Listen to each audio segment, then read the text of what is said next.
Mr. President, just this last weekend, I received more than 500 letters and emails from my constituents, middle-class people across Indiana, who are outraged because they rightly feel that they've been abused by the predatory practices of credit card companies. These are decent, hard-working people who ask nothing more than for a fair shake in life, and too often they're not getting it because of these abusive practices. I'd like to take the opportunity to share with you a couple of these stories. Many of them are heartfelt. I'll give you an example. This one is from a single mother. She writes to me, "Dear Senator Bayh, I am a single mother of a teenage boy, and I work 50 hours per week." She's not some deadbeat. She's a hardworking middle American at a job that I've had for 14 years. My ex-husband quit his job, and out of the blue a couple of years ago, he stopped paying child support for more than a year. Unfortunately, I had to turn to using my credit cards for things like groceries, gas, and other bills just to keep up. If you are even 1 or 2 days late in paying your bill, these credit card companies increase your percentage rate to astronomically high amounts. Because I was struggling, and a few days, not months, just a few days late on some of my credit card payments, the percentage rates on my credit cards are now between 28 and 32%. I'll never pay off these bills with interest rates like that. So many people out there, including myself, are at the mercy of these unscrupulous credit card companies that can do whatever they please.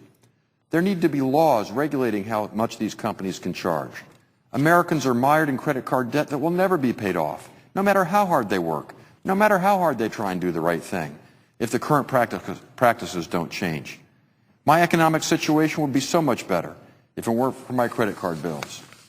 I owe probably $15,000 now on all my credit card bills combined, but it will take me a lifetime to pay those off because of the practices to which I've been subjected.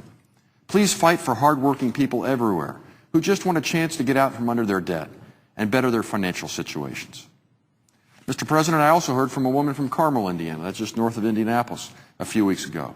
She had an $8,000 balance on a closed credit card account. She wasn't buying anything new.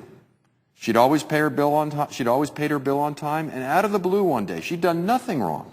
Out of the blue, her credit card company doubled her minimum payment. She's a woman of modest means, and she couldn't make the higher payment. She called the bank, and they wouldn't work with her, even though she had never missed a payment or been late, not once. Soon the credit card company started adding late fees and compounding her interest. Over the course of 2 years, her balance tripled from $8,000 to $24,000 without making a single purchase. She'd bought nothing. She'd done nothing wrong. And she's getting gouged like this. This is the kind of thing that has to stop, Mr. President. I heard from another constituent from Middlebury, Indiana, another just basic middle-class middle American, who received an offer from her credit card company to consolidate her balances on all of her credit cards at 4%. Well, that sounded like a pretty good rate, so she accepted the offer. She never missed a payment. She had paid off half her debt when suddenly they raised the monthly minimum payment by 60%. So she's paying on time, she's paying down her debt, and her interest rate goes up by 60% without cause or any notice. She called her customer service to complain, and they said they would lower her minimum payment back to the original level if she would agree to have her interest rate doubled. This woman from Middlebury is a mother. She's trying to keep her head above water, and her credit card company is making life more difficult with practices like that. Those are the kind of things that we have to stop, and those are the kind of things I hope we will stop yet this week here in the United States Senate. Here's what she wrote to me. She said, quote, I don't know what our government can do. I don't know that our government can do a thing about this, but I just wanted to be heard. Well, here is the place where her voice can be heard. Here is the place where thousands of middle-class families like hers can come for some relief. Here is the place where over 500 people who wrote about the abuses to which they've been subjected can come for some relief.